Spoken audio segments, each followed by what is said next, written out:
Tere õhtust kõigile. Kõigepealt väga suur au on teie ees siin seista. Mul ei ole kunagi olnud võimalust sellise suure esinejas või saalis olijate hulga ees esineda. Ja teiseks ma tahaksin teha teile kõigile ühe komplimendi. Ma näen siin saalis teid ühendava omadusena seda, et kõigil on uudishimu ja kõigil on ambitsioon ja selle eest minu lugupidamine teile.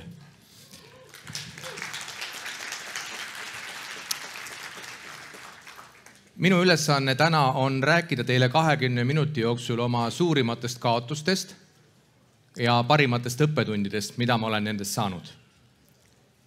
Kõigepealt, mis on suurim kaotus? Suurim kaotus on midagi sellist, et te teete mingit oma asja, teete seda tükk aega, üpris enesekindlalt, teil on seni läinud hästi ja siis juhtub midagi väga halba. Midagi sellist, et kui see juhtub, te mõtlete, et see ei ole tõsi, siis sa oled magama, sa ärkad järgmisel hommikul üles, oi kurat, see on ikka veel siin, see ei ole uni ja see on sinuga ka nädala pärast, võib-olla ka kuu aja pärast, võib-olla isegi aasta või mõned aastad. See on asi, mida ma nimetan suureks kaotuseks. –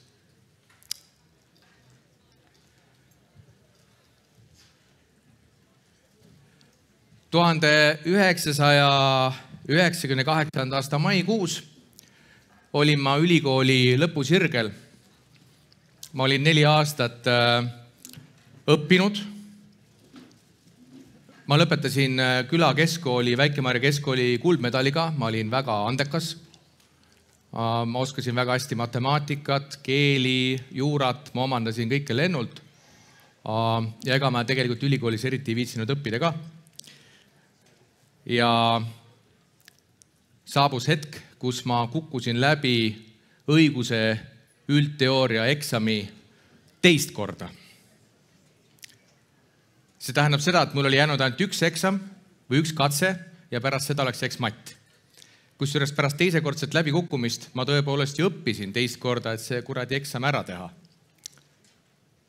Ja ma mäletan hetke, kus ma istusin oma parima sõbraga tiigiühika toas ja mu sõber, kes oli samamoodi teist korda läbi kukkunud, täna ta töötab Eesti justiitssüsteemis, on edukas, ütles, kurat, 4 aastat olen ülikoolis käinud ja nüüd tuleb välja, olen loll. Ja see oli see hetk, kus me mõlemad hakkasime tagantjärele oma teadmisi struktureerima. Me omandasime selle aine perfektselt ettepidi, tagurpidi ja ma tegin selle eksami ära õnneks. Ma lõpetasin ülikooli ja ma sain sellest väga mitu kogemust. Kõige esimene on see, et isegi kui sa oled andekas, mis on minu puhul väga vaieldav tegelikult, aga isegi kui sa oled andekas, siis anne ei ole tegelikult edu võti. Edu võti on ka töö. Teine õppetund, igasugune sihipäratu lahmimine või mitmes suunas tegutsemine, vähemalt minu puhul, ei vii sihile. Tähtis on struktuur.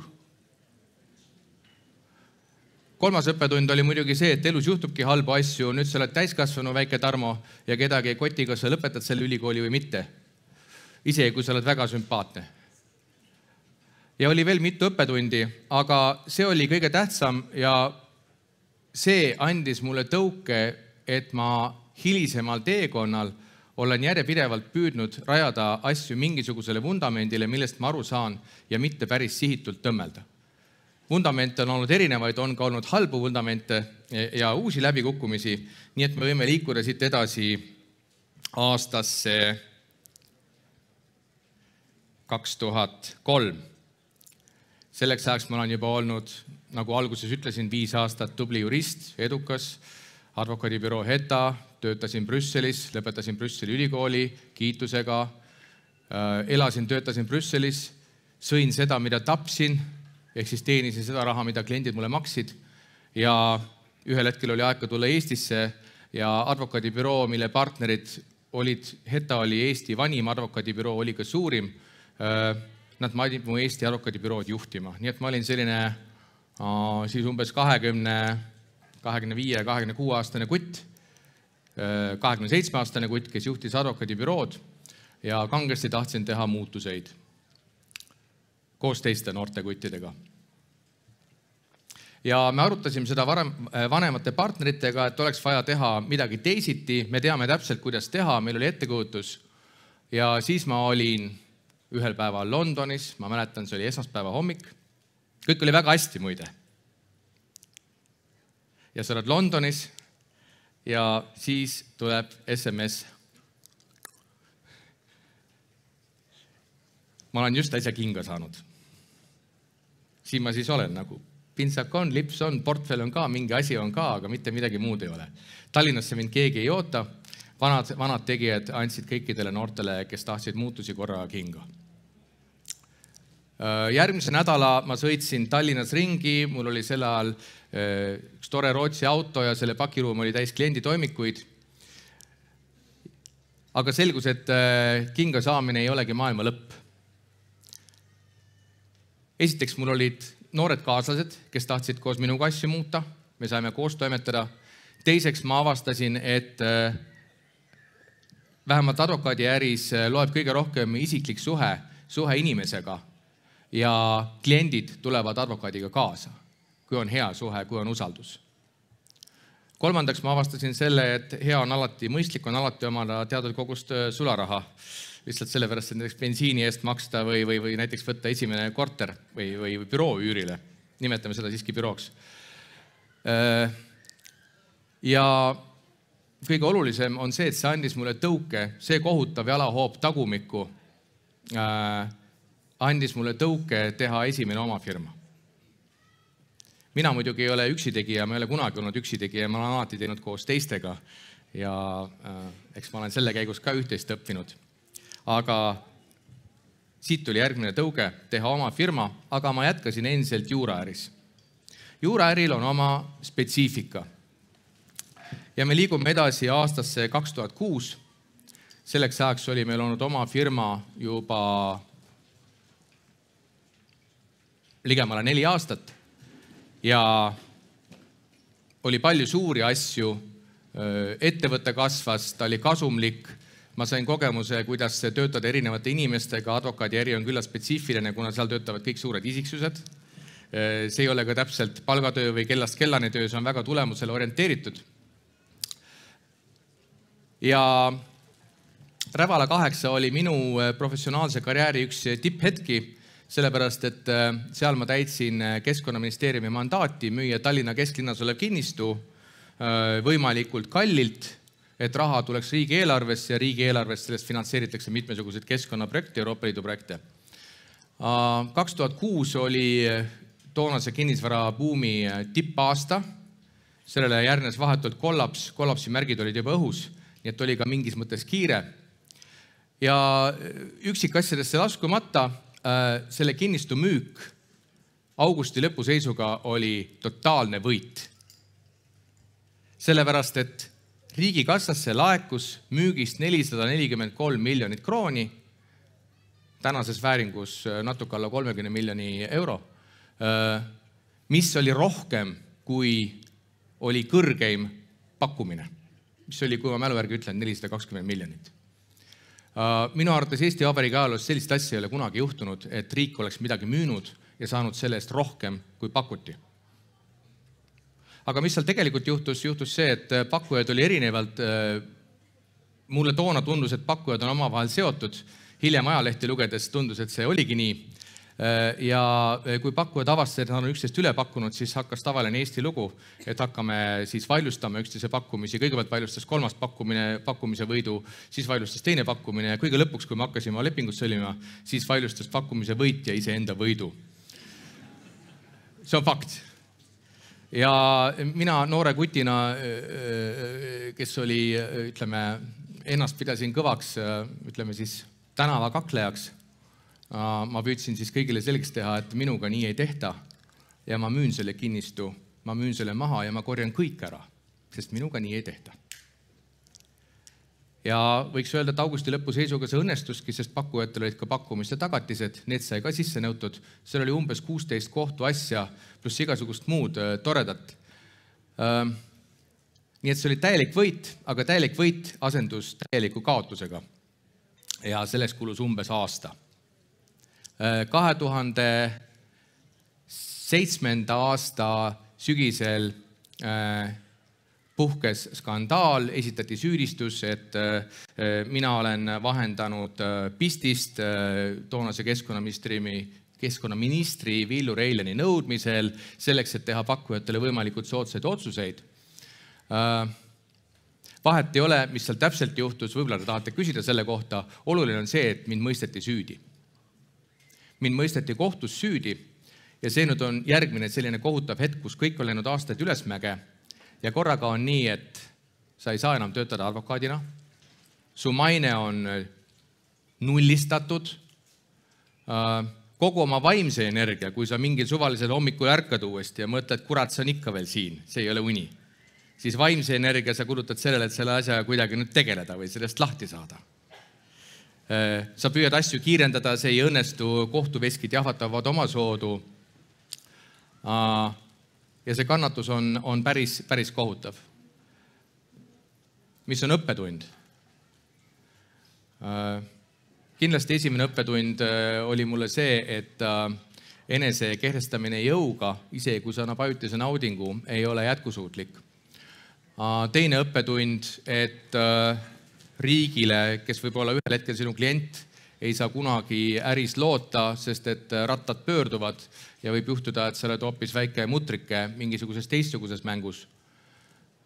Ja kõige tähtsam on minu jaoks see, et ma sain aru, et ma ei taha rohkem olla advokaat või see sama kelluke, mis mul oli varasemalt peas, et ma ei saa teha skaleeritavat äri, kui ma võtan ja teen tööd tellija materjalist, ma tahan teha oma asja. Ja see andis mulle järgmise tõuke ja järgmine tõuge on see, et koos 3 teise partneriga me asutasime Jute Crediti. Toona ta kandis märksa romantilisemat nime, ma arvan, et see võis olla Moldova aiad, mis näitab ka muidugi seda, kui vähe me asjast teadsime. Aga see samm sai tehtud. Ja muidugi väga oluline, millest ma ka aru sain, on see, et tänavakaklejana jutumärkides võib jõuda kaugele, aga järgmine tasand on see, kui teha strateegiliselt õigeid otsuseid. Strateegiliselt tähendab mõelda veidi pikemalt ette, paigutada oma ressurssi järjepidevalt ja tegelikult ikkagi mõelda suurelt ja tahta suuri asju. Kui sa paned endale suure eesmärgi, siis paratamatult sa pead hakkama mõtlema, kuidas seda saavutada, sa jagad selle väiksemateks tükkideks ja sa hakkad need väiksemaid tükke ükshaaval lahendama. Nii et kolmas jalahoop päädis sellega, et me asutasime Jute ja nüüd rullime edasi 4. 4. jalahoop on Arko Vara. 2012 Arko Vara oli üpriski pankrotieelses seisundis. Minu enda lugu on selline, et minu sõber valiti Arko Vara nõukokku ja siis ta mõne hetke pärast ütles, et tal on kahtlus, et kas ettevõte on hea. Ta palus mul natuke numbreid vaadata ja siis ma helistasin talle ja ütlesin, et ma soovin sulle palju õnne, mulle tundub, et sul on võimalus olla Eesti esimese pankrotistunud börsiettevõtte nõukogu liige. Ja selle peale ta küsis, et mida siis teha ja me jõudsime lõpuks sinnani, et mind valiti Arko Vara juhatusse, mis ei ole iseenesest mingisugune kaotus. See on võib-olla esimene kogemus, kus ma sisenesin, kui ma seni olin teinud asju seestpoolt väljastpoole. Oma enda käekestega hakkam midagi tegema ja ehitama. See oli esimest korda, kui ma läksin kuskilt väljast sisse asja, mis juba eksisteeris. Uskudes, et seda on võimalik parandada või päästa. Ma olin valmis mõneks asjaks. Ma olin valmis selleks, et öeldakse, et endine kurjategija ei tohiks, ma olin ju endiselt süüdi mõistetud, ma olin saanud trahvi pistise vahendamise eest, et endine kurjategija ei tohiks olla börsiettevõtte juhatuse liige. Selleks ma olin valmis, valangud olid kõvad, aga see läks kiiresti mööda. Väike õppetund muide on see, et kui teid üle kallatakse millegagi, mis haiseb, siis see läheb mööda. Te arvate, et kogu maailm loeb seda või vähemalt Eesti või vähemalt teie linn, ei nad ei tee seda. 1, 2, 3 päeva maksimum see läheb mööda. Teie enda sõbrad mäletavad seda võib-olla kuu aega ja teie ise mäletate, sõltub kui hõivatud olete 2 või 3 kuud, aga see läheb mööda. Ei olnud raske ka see, et kõigepealt ettevõte tegelikult kulutas rohkem, kui ta teenis. Tema võlad ja võlgade teenindamise kulu oli suurem, kui ta suutis ise arendada. See oli aegade jooksul saavutatud olukord. Ja sellest olukorrast välja tulemiseks oli vaja hakata bilansist õhku välja laskma. Kõigepealt öelda investoritele, et see, mis me arvasime, et on väärt näiteks 100 miljonit, tegelikult see on väärt 40 miljonit. Aga teiseks hakata ka varasid müüma ja selle käigus loomulikult tuli ka võlausaldajate pankadega teha väga raskeid vestlusi, loopida võtmeid lauale, öelda, et võtke, kui tahate, nii et pangad pakuvad sulle võtmeid tagasi ja nii edasi. See ei ole ka iseenesest suur õppetund. Lihtsalt ääremärkus, et alati on võimalik ka raskest seisust välja tulla, kui on olemas distsipliin ja struktuur. Minu kaotus saabus sel hetkel, kui me olime kõik, ja nüüd ma räägin kogu tiimiga, me olime enamuse saneerimisest ja bilansi kokkutõmbamisest, võlgade äramaksmisest ja millegi päästmisest, mille peale midagi edasi ehitada, sest plaan on olnud algusest peale Arko Varast teha juhtiv kinnisvara ettevõte. See vist käib lapsepõlve nostalgia juurde, see käib selle juurde, et kui ma olin Tartus üliõpilane, see sama, kes peaaegu läbi kukkus, siis ma ületasin Kaarsilda ja Kaarsilla kõrval oli Arko Vara väike kinnisvarabüroo. Ja selle ajal räägiti ikka Arkost ja Merkost räägiti koos, nii et isegi Tartu Ülikoolis, kui oli Kaljuste lavastatud näide Endeku ja Natu, see oli ajast, kui Eesti tahtis Euroopa Liitu ja NATOsse, siis seal oli ka teine kaksikute paar, Merku ja Arku. Aga tagasi plaani juurde. Selleks, et uuesti käivitada, oli vaja ettevõttesse saada kapitali. Ja kõige raskem kaotus oli see, kui isegi nõukogu oli heaks kiitnud aktsiakapitali suurendamisi, nii et tundus, et hääled on koos, me lähme üldkoosolekule ja sellel mitte midagi. Otsus võetakse vastu ja raha pannakse sisse, me saame hakata juurde arendama, me enam ei päästa, vaid me hakkame uuesti kasvama. Ja üldkoosolekul see otsus kukkus läbi. Mulle see oli šokk. Mulle oli see ka enam-vähem tunne, et mille kuradi pärast ma seda kõike siis päästsin, kui me seda uuesti käima ei saa tõmmata. Ja mida ma sellest veel sain, on see, et ma nägin, kui raskelt inimesed aktsepteerivad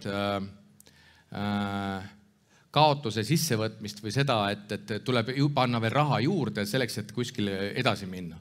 Ja sellest ajast on ka üks tsitaat, mille andis mulle üks meie aktsionär, kellelt ma palju õppisin. Ta ei ole küll enam Arko Vara aktsionär ja ma ei saa ka öelda, et meie suhted oleks olnud väga soojad. Aga sellegi poolest õppida võib ka nendelt, kellega suhted ei ole väga soojad. Ja tema ütles mulle midagi sellist, et Tarmokene, sa siin kaebad, et sa mängime jalgpalli ja sul ei ole tosse jalas. Aga ma ütlen sulle, et kui vaja, pead mängima jalgpalli ka viisud jalas. Ja kui vaja, käid koomas ära ja tuled uuesti välja või kui lähed koomasse, siis mind ei koti. No jah. Aga ma olin endiselt tänavavõitleja, mis tähendab seda, et kui ma ei saanud suurte hääli, siis ma hakkasin läbi helistama väikseid. Ja ma mäletan ühte suve, see oli 2014. aastal, kus ma helistasin läbi umbes 500 Arko Vara aktsionäri, kellel oli 300 häält, kellel 200 häält, kellel 1000 häält. Ja ma kogusin need volikirjad ja me tegime uue üldkoosoleku ja me võtsime vastu aktsiakapitali suurendamise otsuse ja tänu sellele ma arvan, et Arko Vara täna on üldse alles pildis ja kasvav ettevõte. Ja nüüd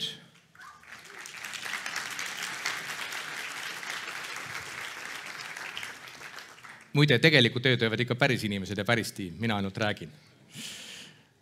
Ja nüüd kõige viimane tagasi juute juurde ja liigume edasi aastasse 2019. Selleks hetkeks uuesti kõik on joones. Arko Varaga üldiselt on joones. No ma sain aru, et ise enam ei peaks juhtima, sest ma ei poolda 2 koha peal korraga töötamist ja astusin tagasi, toimus juhatuse vahetust, aga asjad pigem läksid üles.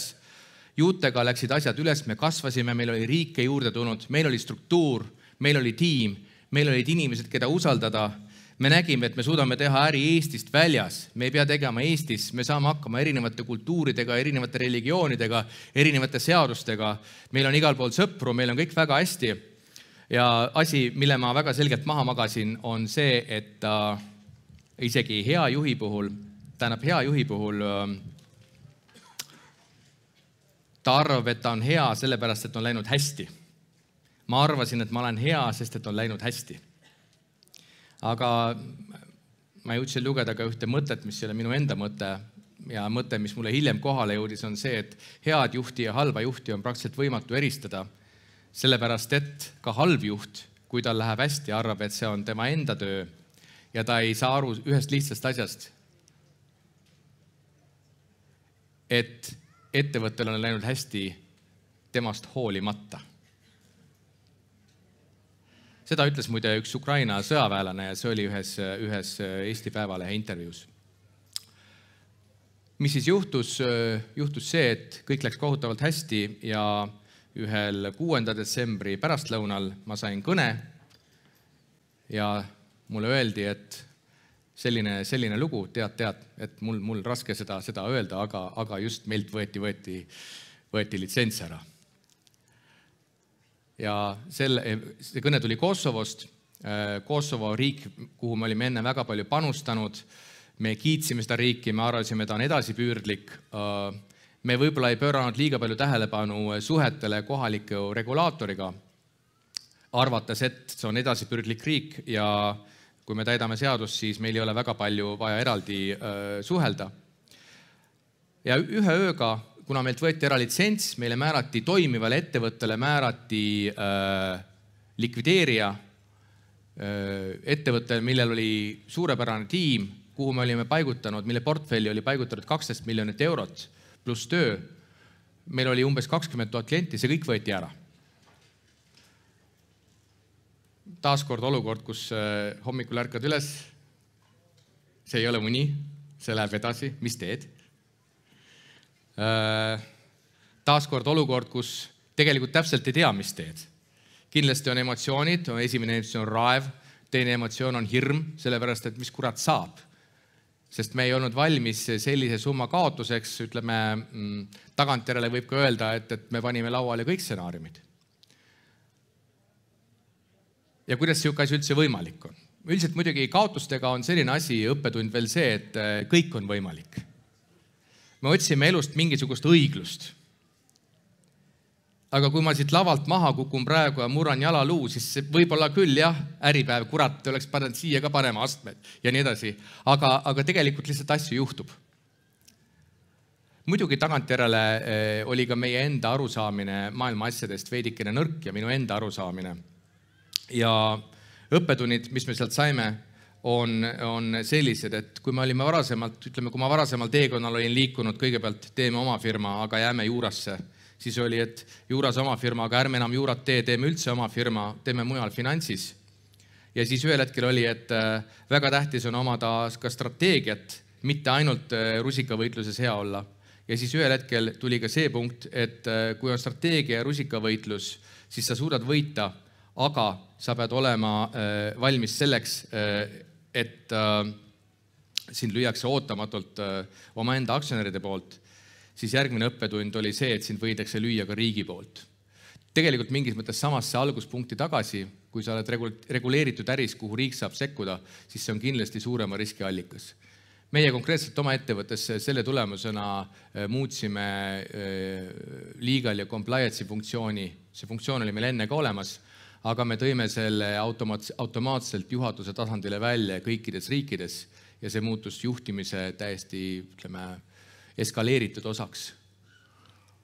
Ja kindlasti õppetund oli ka see, et tuleb väga hoolega valida uuesti riiki ja strateegilised valikud, valedel valikul on samuti hind, mitte ainult õigetel valikutel.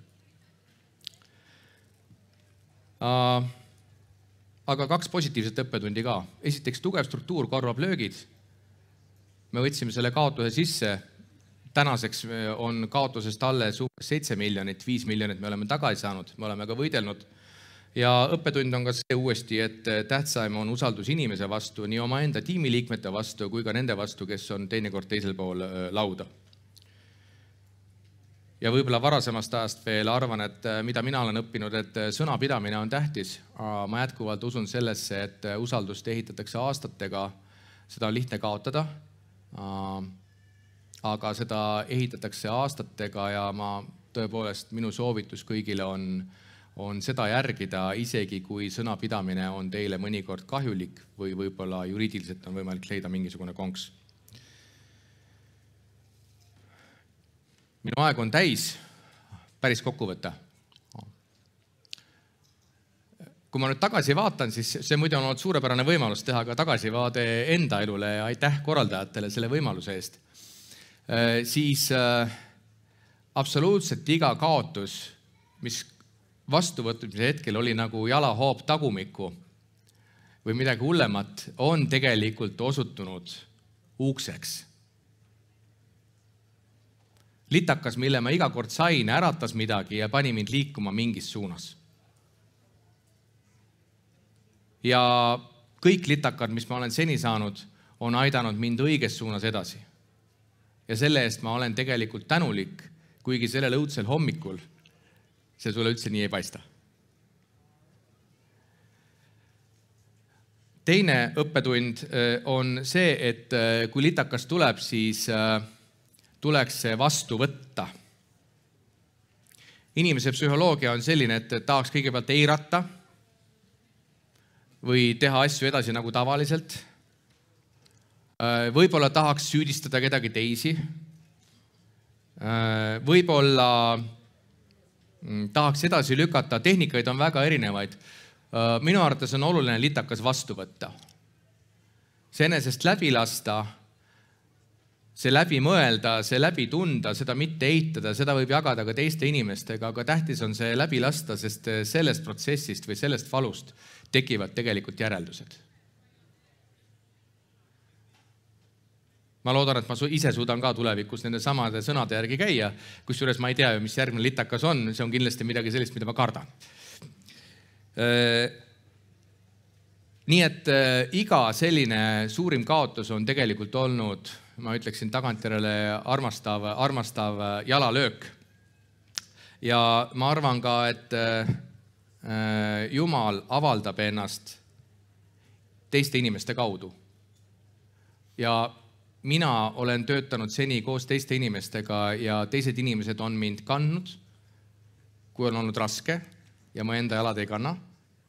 Teised inimesed on öelnud mulle asju, mida ma ise ei ole peeglist näinud. Ja üldiselt kõik inimesed, kellega ma töötan, oskavad midagi minust paremini. Ja minu arvates see on suurepärane.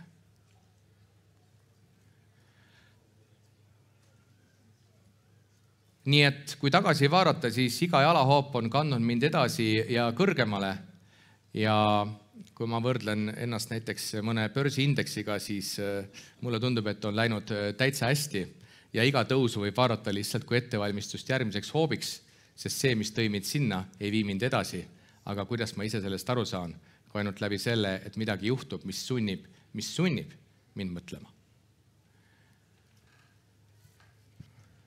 Mul ei ole rohkem midagi lisada. Aitäh teile tähelepanu eest. Aitäh, Tarmo! Aitäh sulle! Suur tänu!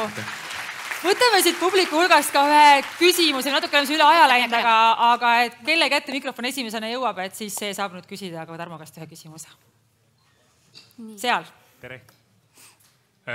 Mainisite, et olete asja teinud alati partneritega. Et mis olete teie saanud partneritelt ja mida olete teie andnud partneritele, et teile hästi läheks? Aitäh! Esimene, mis mulle meelde tuleb, on energia. Peab olema vastastikune energia. Energia on midagi, mida te tajute, see kas on või see ei ole. On inimesi, kes võib-olla söövad energiat ja sellisel juhul ei saagi seda suhet toimima. Ja on energia, mis toidab. Ja kui see on vastastikune, see on võib-olla üks ja selline baastasandi oma. Alati ei pea kõik väärtused olema samad, alati ei pea olema tegutsemisviisid samad. Kompetentsid kindlasti on erinevad. Ütleme, päris tihti on nii, et näiteks juutes minu põhipartner on, algselt oli ta meremees, aga ta on elupõline kommertsimees. Ta oskab inimesi lihtsalt müüjaid ja kõike innustada. See on tema tugevus. Et kindlasti on kompetentsides üksteise täiustamine, aga see ei pea alati nii olema. Ja kindlasti, kui rääkida väärtustest, siis ka see ei pea alati nii olema, sest mõni on näiteks ekstrovert, mõni on introvert ja küsimus on, kuidas te täiendate või kuidas te need oskusi ära kasutate. Aga mida ma olen tähele pannud, on see, et igasugune hea tiim on nagu, ütleme siis nagu näiteks jalgpallitiim, ehk siis peavad olema mingisugused rollid, kus keegi on parim. Energia ja keegi on milleski parim. Aitäh! Aitäh sulle! Aitäh!